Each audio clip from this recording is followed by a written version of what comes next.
채용 비리와 근무 태만의 온상으로 전락한 마피아 패밀리 선관위에 대해 국민적 불신이 커지고 있습니다. 한 언론 보도에 따르면 그동안 국회가 10번 넘게 가족 채용 통계를 요구했는데 선관위는 관련 자료가 없다는 새빨간 거짓말로 대응해 왔다고 합니다.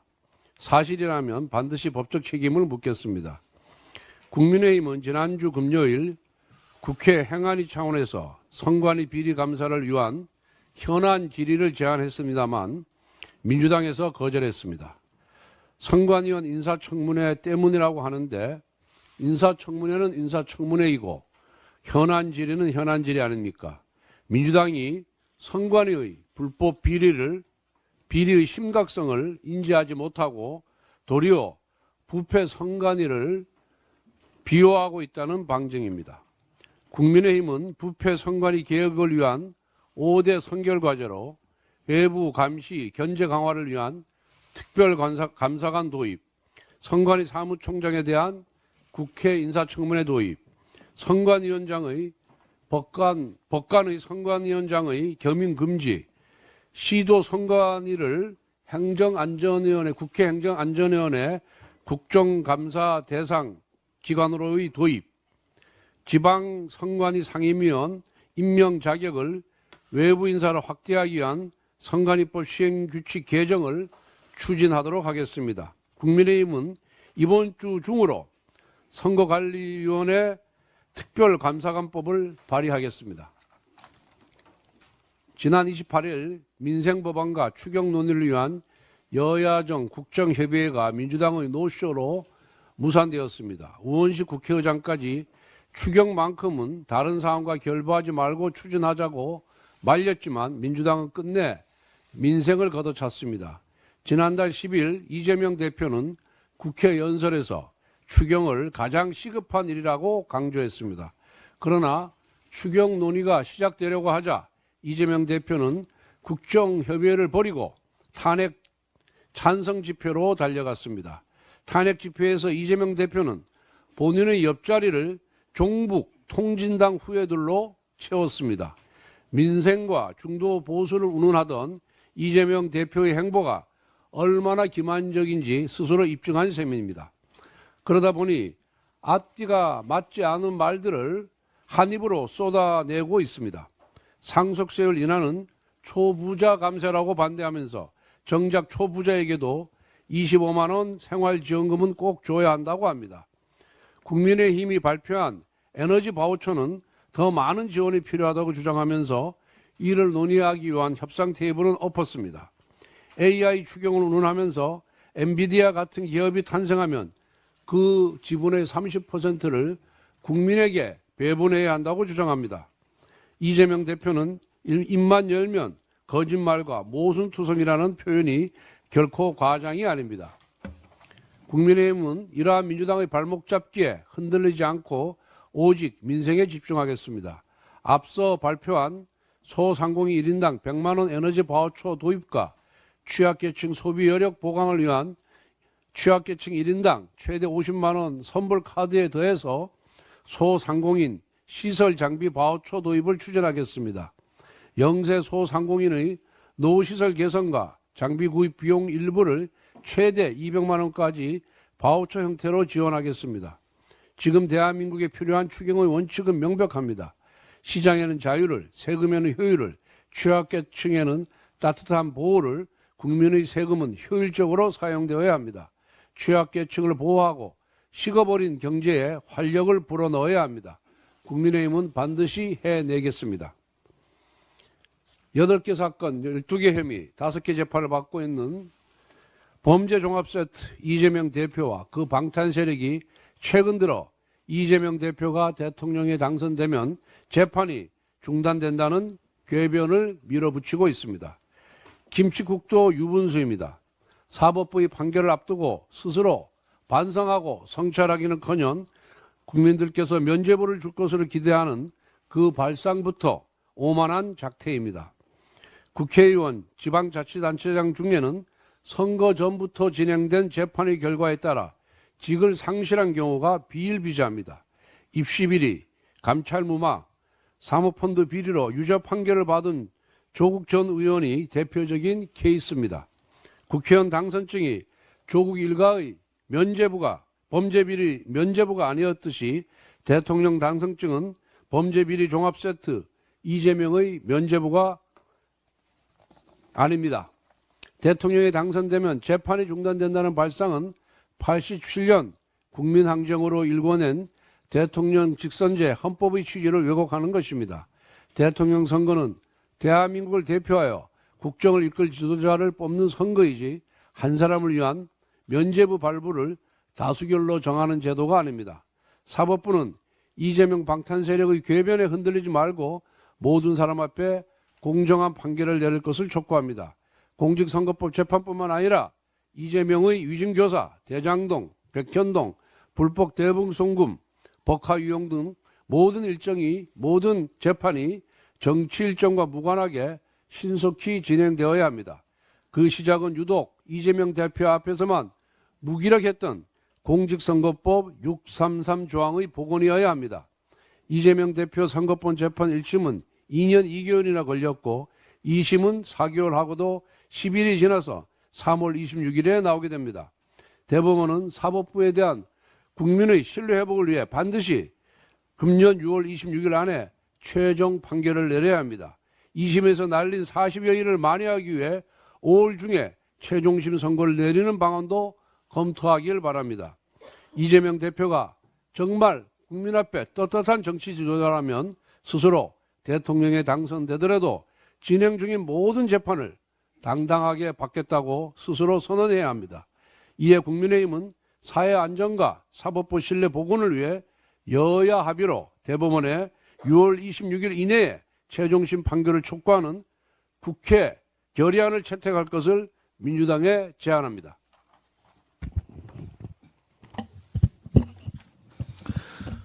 민주당은 국민이 동의하지 않는 전국민 지원금에 대한 집착을 포기해야 합니다. 민주당이 또다시 전국민 25만 원 소비 쿠폰 예산 13.1조 원, 지역화폐 발행 예산은 금년도 본예산 협의시 때보다 1조 원이 증액된 2조 원 등 15.1조 원을 포함한 추경이 필요하다고 주장했습니다. 민주당의 전국민 지원금에 대한 여전한 집착과 미련이 안타깝습니다. 최근 2년간 연이은 세수 결손으로 추가 경정 예산안 편성의 재원은 나라 빚인 국채를 발행해서 조달해야 합니다.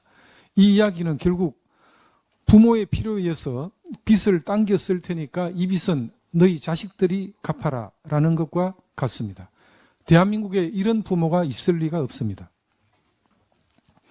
따라서 우리나라의 국가 경쟁력과 성장 동력을 근본적으로 회복시킬 수 있는 분야에 집중적으로 추경을 투입해야 합니다. 여러 차례 말씀드렸지만 전국민 현금 살포가 가장 비효율적인 지출 수단임은 이미 많은 연구를 통해 드러났습니다. 한국은행이 발표한 거시 계량 모형 구축 결과 보고서에 따르면 정부 소비 재정 성수는 0.85인데 반해서 전국민 현금 살포와 같은 정부 이전 지출 재정 성수는 그 4분의 1에 해당하는 고작 0.2%에 불과했습니다. 무엇보다 국민 여러분들께서 민주당의 전국민 1인당 25만 원 지급에 대해 동의하지 않고 계십니다. 지난 2월 중순 한국갤럽의 여론조사에 따르면 전 국민에게 1인당 25만 원의 민생회복 소비 쿠폰을 지급해야 한다는 의견은 34%, 지급해서는 안 된다는 의견은 55%를 차지했습니다. 무엇보다 중도 성향 응답자의 54%가 25만 원 민생회복 소비 쿠폰 지급에 대해서 반대라고 응답했습니다. 국민의힘은 권성동 원내대표님이 밝힌 바와 같이 한정된 재원을 가장 필요한 곳에 정확하고 효과적으로 지원하는 핀셋 지원 정책을 추진합니다. 영세 소상공인, 매출 1억 400만 원 이하의 관이가세 사업자에 해당하는 영세 소상공인에 대한 에너지 공과금 지원, 노후시설 장비 교체와 장비를 구입하고자 하는 소상공인은 일정 비율 자부담하에 최대 200만 원의 바우처를 지원한다든지 전국민 약 1천만 명에 해당하는 기초수급자 및 최상위 계층에 대한 선불카드 지원, AI 3대 강국 도약을 위해 시급한 GPU 추가 도입 예산 등을 추진하고자 합니다. 국민의힘은 근본적으로 국민의 삶을 더 나아지게 하고 국가 경쟁력을 높일 수 있는 분야의 추경이라면 민주당보다 먼저 고민하고 추진할 것이라는 말씀을 드립니다. 이재명 대표의 인식으로는 엔비디아와 같은 회사를 만들 수 없습니다. 이재명 대표가 지난 2일 AI와 대한민국 그리고 나라는 대담에서 엔비디아 같은 회사가 하나 생겨서 그 지분 70%는 민간에 30%는 국민 모두가 나누면 굳이 세금에 의존하지 않아도 되는 사회가 오지 않겠느냐라고 발언했습니다. 엔비디아 같은 혁신 기업을 만들지도 못한 상황입니다. 소유부터 나누겠다는 발상 자체가 문제일 것입니다. 무엇보다 우리 AI 산업은 AI 선도국 미국보다 1.3년이 뒤처져 있으며 중국, 유럽에도 밀리고 있습니다. 고급 AI 인재가 부족합니다. 세계 상위 20% AI 연구자 중에 한국 출신은 고작 2%에 불과합니다. 반면 중국은 47%, 미국은 18%에 달합니다. 연구 인프라와 환경 개선도 시급한 상황입니다. 민주당은 반도체 연구 인력에 대한 주 52시간제 적용 예외를 포함한 반도체 특별법 원안도 민주노총과 같은 강성 귀족 노조의 저항을 이유로 반대하고 있습니다. 획일적 주 52시간제 일률 적용으로 연구도 편하게 하지 못하게 하면서 필요에 따라서는 주 7일 새벽 2시까지 일하는 엔비디아와 같은 기업을 키워낼 수 있겠습니까? 지난주 국민의힘은 연구개발로 성과를 올리고 있는 반도체 기업을 현장 방문한 바가 있습니다. 반도체 기업인과 연구자들이 연구개발은 집중과 몰입이 필요하다. 그렇지 않으면 창의력이 줄어들 수밖에 없다고 현장에서 실토했습니다. 연구개발에 몰입해 성과를 올리지 못하면 매출이 줄어드는 것이 아니라 기업 존속의 기회 자체가 사라질 것이라는 절절한 목소리를 경청했습니다. 민주당은 이제라도 창업자, 연구자들이 진정 도전하고 싶은 환경을 만들어주기 위해 상법 개정안과 노란봉투법을 철회하고 반도체 특별법 원안과 상속세 합리화를 위한 논의에 전향적으로 함께해 줄 것을 간곡히 당부드립니다.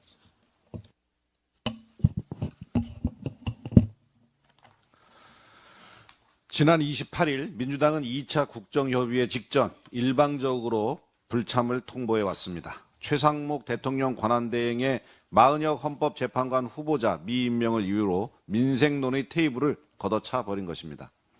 심지어 마은혁 후보자를 임명하기 전까지는 국정협의회를 보이콧하겠다며 민생과 서민경제를 볼모로 마은혁 후보자 임명을 협박하고 있습니다. 결국 민주당에게는 절차적 문제점과 이념 평양성 논란이 있는 마은혁 후보자를 임명하는 것이 민생 안정보다 더 중요한 일이었습니다. 지난 27일 헌법재판소는 헌재가 직접 최대행에게 마 재판관을 임명하도록 명령할 수는 없다고 분명히 명시하였습니다. 헌법재판소는 앞서 지난 2010년 신문법 방송법 의결 관련 권한쟁의 심판에서도 의원들의 권한 침해 확인 결정에도 불구하고 국회의장이 제2법 등에 나설 의무는 없다고 결정한 바가 있습니다. 결국 헌법재판관 임명 여부는 민주당의 협박으로 진행될 사안이 아니라 대통령 권한대행이 숙고 끝에 신중히 결정할 사안인 것입니다. 당장 내일부터 3월 임시국회가 시작되는데 국정협의회 무기한 중단으로 추경, 연금개혁, 반도체 주 52시간 근무 예외, 상속세법 개정 문제 등 산적한 현안과 민생법안 논의가 줄줄이 표류할 예정입니다. 그로 인한 피해는 고스란히 국민들께 돌아갈 수밖에 없습니다. 대내외적 경제 위기 속에서 지금 가장 시급한 것은 민생과 서민 경제인 만큼 민주당은 하루빨리 논의의 장으로 돌아올 것을 촉구합니다. 이재명 대표가 엔비디아 같은 기업이 생겨나면 70%는 민간, 30%는 국민 모두가 나누자고 말했습니다. 듣기에는 너무나 달콤하지만 지난 역사의 교훈과 경제 원리를 무시한 참으로 위험하고도 한심한 발상이 아닐 수 없습니다. 1985년 영화 007의 뷰투어 킬에서 소련 장군이 실리콘밸리가 사라지면 우리는 어디서 기술을 훔치느냐라고 얘기한 대사가 있습니다. 사회주의 체제의 혁신 부재를 극명하게 보여주는 대사입니다. 전 세계에서 인기를 얻은 소련의 테트리스 게임의 개발자 파지노프에게 단 한 푼의 보상도 주어지지 않았던 사회에서 혁신은 질식될 수밖에 없었습니다. 기업의 성장은 지속적인 재투자와 혁신을 통해 이루어집니다. 아직 존재하지도 않은 기업의 과실을 어떻게 분배할지 논하기 전에 엔비디아와 같은 기업이 탄생할 수 있는 환경을 조성하는 것이 우선입니다.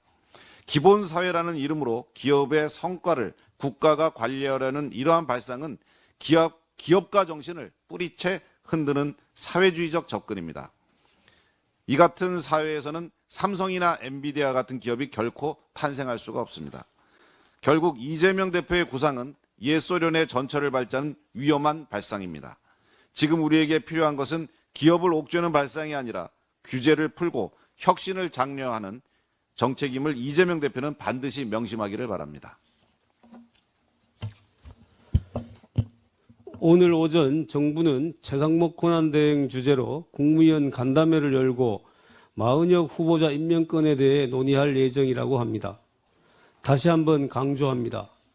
최상목 대행은 윤석열 대통령과 한덕수 대통령 권한대행의 탄핵 심판이라는 중대한 국가적 변수를 앞두고 있는 상황에서 마은혁 후보자를 헌법재판관으로 임명해서는 안 됩니다. 헌법재판소는 지난 권한쟁의 판결을 통해 마 후보자 임명 보류가 국회의 권한을 침해했다고 판시하면서도 마 후보자에게 재판관 지위를 부여하는 것은 헌재가 결정할 수 없다며 최상목 권한대행의 별도의 임명 행위가 필요하다고 판시한 바 있습니다. 헌법재판소의 판결이 국가기관을 기속하기는 하지만 판결 내용을 이행하는 시기나 방법은 일률적으로 정해진 바가 없으므로 최상목 권한대행은 작금의 국가적 상황을 고려하여 신중하게 판단해야 할 것입니다. 먼저 마은혁 후보자 추천은 여야 간 합의 추천이라는 국회 25년 된 관행을 민주당이 일방적으로 깨뜨린 폭거였습니다.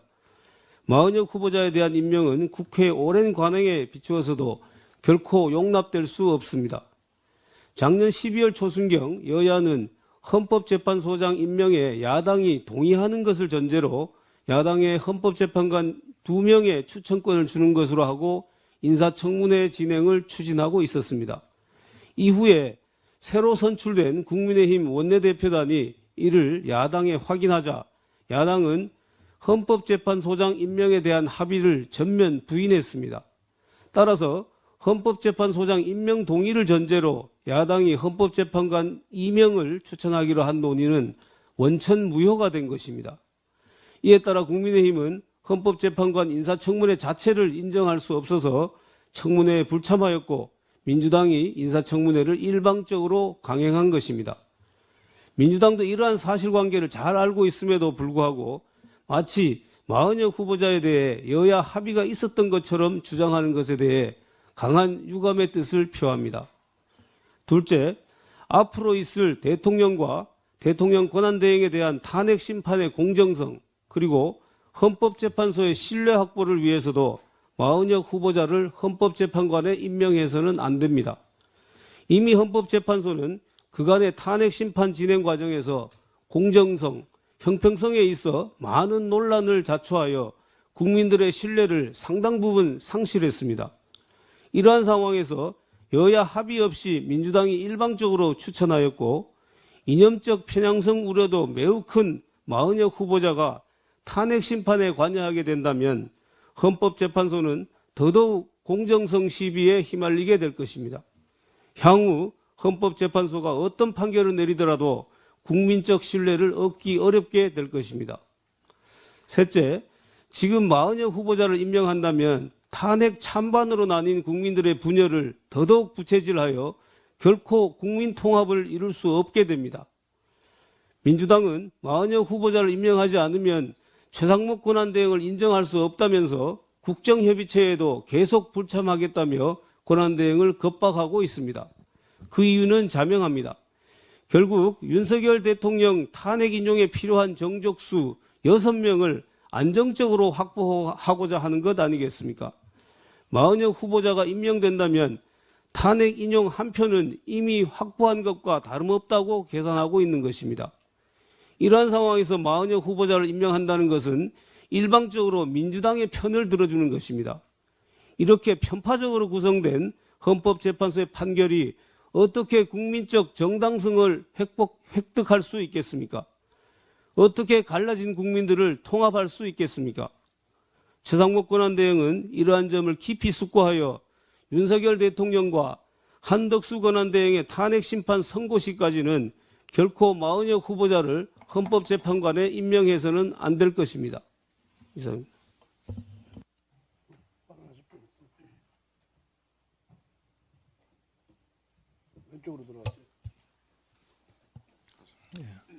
예, 국방위 간사 강대식입니다.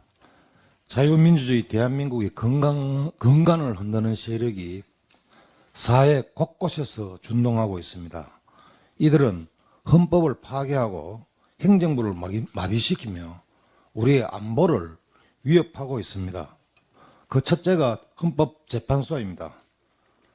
헌법재판소는 대한민국 체제를 지키는 최후의 보루임에도 불구하고 공정한 재판보다는 재판관의 사상과 이념에 따라 결론을 이미 내려놓고 재판을 진행하고 있는 것은 아닌지 합리적 의심을 하게 만들고 있습니다.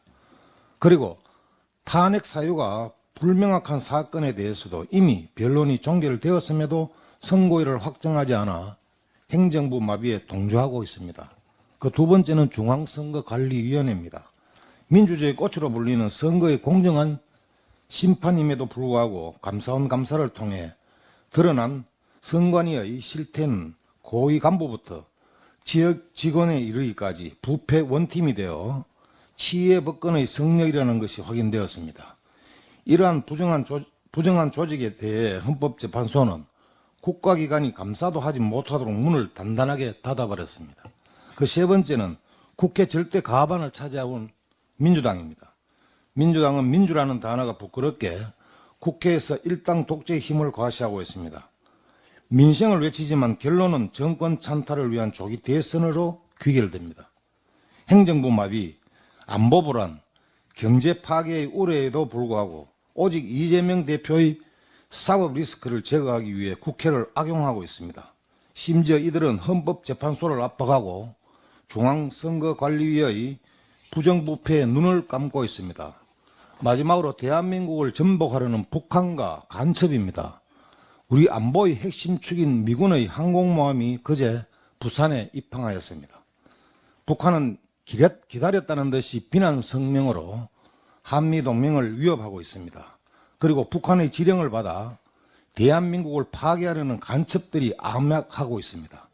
이들은 거대한 조직 내에 침투하여 그 조직의 비호 아래 국민들을 선동하고 대한민국 질서를 교란하고 있습니다. 내외부에서 대한민국을 무너뜨리려는 세력들에 맞서 애국 국민들께서 자유민주주의 대한민국을 지켜주고 계십니다. 우리 국민의힘은 눈앞에서 펼쳐지고 있는 체제전쟁에서 반드시 승리하여 자유민주주의 대한민국을 후세에게 온전하게 물려줄 의무가 있습니다. 그 길에 우리가 앞장서야 할 것입니다.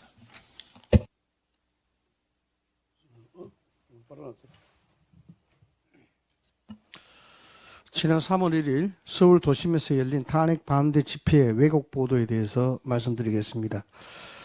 3.1절 서울 도심에서 열린 탄핵 찬반 집회는 경찰 추산 기준으로 탄핵 반대 집회가 12만 명, 찬성 집회가 18,000명 규모였습니다. 광화문 광장과 여의도, 대학로 등의 운집한 인파를 고려하면 훨씬 더 많은 인원이 참석한 것으로 알려지고 있습니다. 방송사들은 현장의 목소리를 생생하게 전달하기 위해 현장 연결과 인터뷰 등을 준비하며 분주했습니다. 그러나 MBC와 JTBC는 달랐습니다. JTBC는 탄핵 찬성 집회에서 이재명 민주당 대표가 연설하는 장면의 배경으로 탄핵 반대 집회에 군중을 사용했고, 반대로 국민의힘 의원들의 연설 장면에는 탄핵 찬성 집회의 한산한 모습을 배경으로 내보냈습니다. MBC는 탄핵 반대 집회를 광화문과 여의도로 나뉘어 대립했다고 보도하면서 집회 과정에서 일부 참가자들의 원색적 구호를 부각시키며 비난과 욕설이 난무한다며 집회를 폄훼했습니다. 왜 항상 MBC와 JTBC입니까? 왜 그렇습니까? 탄핵 집회 사정을 모르는 시청자들이 보면 탄핵 찬성 집회에 더 많은 인파가 몰린 것으로 오해할 가능성이 높게 방송이 송출된 것입니다. 탄핵 반대 집회의 규모와 의미를 축소 왜곡하며 시청자를 속이려는 의중이 무엇입니까? 이제는 방송국도 누구에게 잘 보이기 위해 노력해야 되는 시대가 온 것입니까? 언론의 가장 중요한 존재 이유는 사실을 전달하는 데 있습니다. 국민은 언론을 통해 정보를 습득하고 이를 바탕으로 사회적 판단을 내리기 때문입니다. 그렇기 때문에 엄격한 중립성과 공정성이 요구되는 것입니다. 사람은 누구나 실수할 수 있습니다. 방송국도 실수할 수 있습니다. 그러나 실수가 되풀이된다면 그것은 고의입니다. 지금 MBC와 JTBC에게서 그런 고의가 느껴지고 있습니다. 방송국의 본질적 역할을 되새기고 공정성과 객관성을 유지하는 것이야말로 방송국이 존재하는 이유입니다. 신뢰를 회복하시기 바랍니다. 거기 뭐 어떤 조치는 당에서 강구하고 있는 게 있는가요?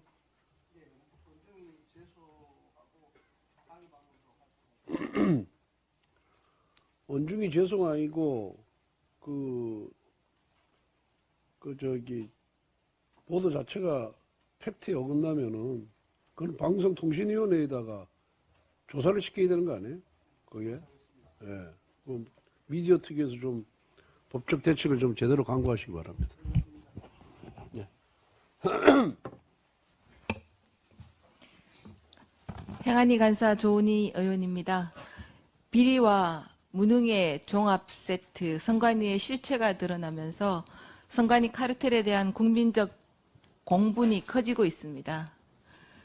특히 백 없는 게 죄라며 2030 청년들은 분노를 하고 있고 분노를 넘어 무력감에 시달리고 있습니다. 국민의 세금으로 운영되는 선관위가 청년과 국민의 미래를 앗아가고 있는 것입니다. 지난 금요일 이후 저는 민주당의 행안위 윤건영 간사에게 내일 5일이죠. 선관위 채용비리 관련 긴급 현안 질의를 개최하자고 2차례나 요청한 바 있습니다. 그런데 민주당은 목요일 김대웅 선관위원 후보자 인사청문회가 있으니 그때 보자고 회피하면서 거절했습니다. 인사청문회는 후보자의 자질과 능력을 검증하는 자리로서 선관위 전체에 만연한 비리를 다루기에는 부적절합니다. 민주당은 지난달 18일 행안위 신년 업무보고 당시에는 행안부, 경찰청, 소방청, 선관위의 올해 업무 계획에 대한 보고를 받고 이에 대해 점검을 해야 되는 시간에 정부의 정당한 경찰 고위직 임명을 두고서 정쟁 공방으로 시간을 허비한 바 있습니다. 그런데 정작 선관위의 고위직 자녀의 불법 채용, 임명에 가까운 채용입니다. 불법 채용에 대해서는 왜 이렇게 너그러운지 이해할 수 없습니다. 선관위 채용 비리를 두고 민주당이 보여주는 기이한 태도는 가족회사 선관위를 감싸고 돈다는 오해를 넘어서 국회의 불신까지 초래할 수 있습니다. 이낙연 전 민주당 대표께서도 우려하는 거대 야당 민주당의 선관위의 비리와 무능에 대한 침묵이 기우에 불과하길 바랍니다. 최근 감사원이 헌법재판소 위헌 판단은 직무감찰만 해당되므로 회계감사를 하겠다고 밝혔습니다. 선관위는 셀프감사 운운하기 이전에 제대로 된 외부 회계감사부터 철저하게 받아야 할 것입니다. 오늘 원내대표께서 말씀하신 대로 국민의힘은 책임 있는 정부 여당으로서 62년간 지속되어 온 선관위의 낡은 구조와 잘못된 관행을 깨고 각종 부조리와 비리를 바로잡는 데 최선을 다하겠습니다. 거대 야당 민주당의 전향적이고 적극적인 동참을 기대합니다. 이상입니다.